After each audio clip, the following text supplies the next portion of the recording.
मित्रहरू एकैछिन यो भिडियोलाई ध्यान दिएर हेर्नुस्। एकदमै महत्त्वपूर्ण भिडियो छ, तपाईहरुलाई पनि काम लाग्न सक्छ। भिडियोलाई अन्तिम समय हेर्नुस् है।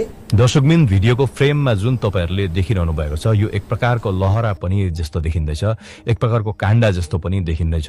यसलाई चाहिँ हामी शीतलु भन्ने गर्दछौं र विशेष गरेर यो शीतलु चाहिँ ठुलठुलो चिलाउनेको रुख जुन एउटा विराट रुख हुन्छ, चिलाउनेको रुखको बोक्रामा यो टाँसिने गर्दछ अनि यही बोक्राबाट नै चिलाउनेको बोक्राबाट नै खाद्य आर्जन गर्ने गर्दछ अनि यो फैलिने गर्दछ।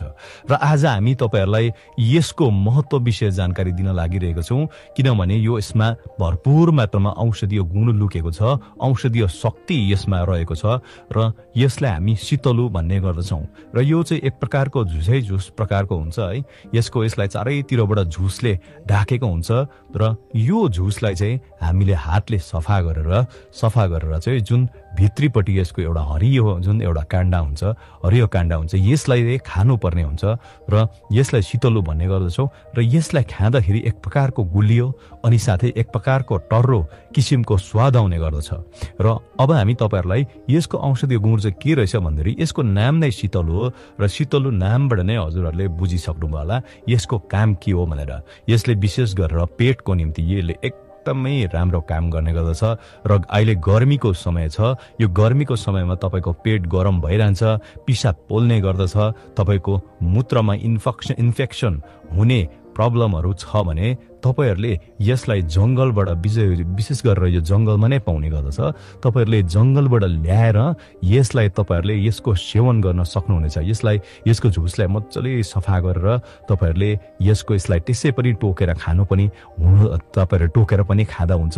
यसलाई खाँदाखेरि तपाईहरुले खाँदाखेरि यसले पेटलाई एकदमै शीतलता दिने गर्दछ अनि विशेष गरेर हाम्रो पिसाबसँग सम्बन्धित युरिन इन्फेक्सनसँग सम्बन्धित युरिन रोकिने, युरिनबाट ब्लड निस्किने, युरिनबाट फिस निस्किने, पेट गरम हुने जस्ता तमाम यी रोगहरुमा यो शीतलुले एकदमै राम्रो काम गर्ने गर्दछ।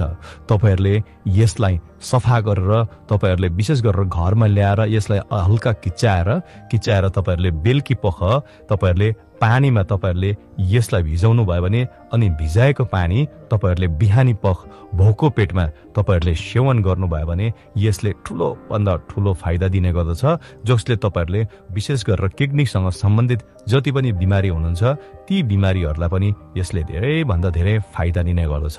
र यसलाई शीतलु भनिन्छ र तपाईहरुकोतिर यसलाई के नामले पुकारिन्छ अनि कहाँ पाउने गर्दछ तपाईहरुले कमेन्टमा लेख्नु होला। र यस्ता थुप्रै औषधीय गुण भएको वनस्पतिहरु आज हामी समक्ष छ, जुन वनस्पतिदेखि हामी अनभिज्ञ रहने गर्दछौं। र तपाईहरुले आज यो एउटा नयाँ वनस्पति शीतलु तपाईहरुले यसको विषयमा जानकारी पाउनुभयो र कस्तो लाग्यो यो भिडियो राम्रो लागेमा धेरै भन्दा धेरै शेयर गर्नुहोला। अनि यस्ता वनस्पतिको विषयमा जानकारी लिएर जब तपाईहरुलाई कुनै किसिमको पेटको समस्या, युरिनसँग सम्बन्धित समस्याहरु छ भने ती समस्याहरुमा यो शीतलु ल्याएर तपाईहरुले घरमा ल्याएर यसलाई सेवन गर्न सक्नुहुनेछ।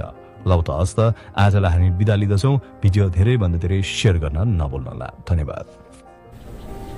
ल मित्रहरु, देख्नुभयो यसरी पनि हामीले समस्याको समाधान गर्न सकिने रहेछ। घरमै बसी पैसाको बर्बादी नगरिकन पनि घरेलु औषधिहरु अथवा घरेलु जडीबुटी झारपातहरु प्रयोग गरेर स्वास्थ्य बन्न सकिने रहेछ। गरेर हेर्नुस् के छ र, ठीक भइहाल्यो। नपत्याउने खोलाले पनि बगाउँछ भन्छन्, कहिलेकाहीँ कुनै पैसा खर्च गर्नु परेन। गरेर हेर्नुस्।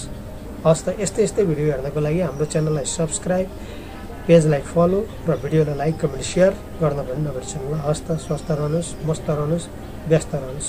हस्त।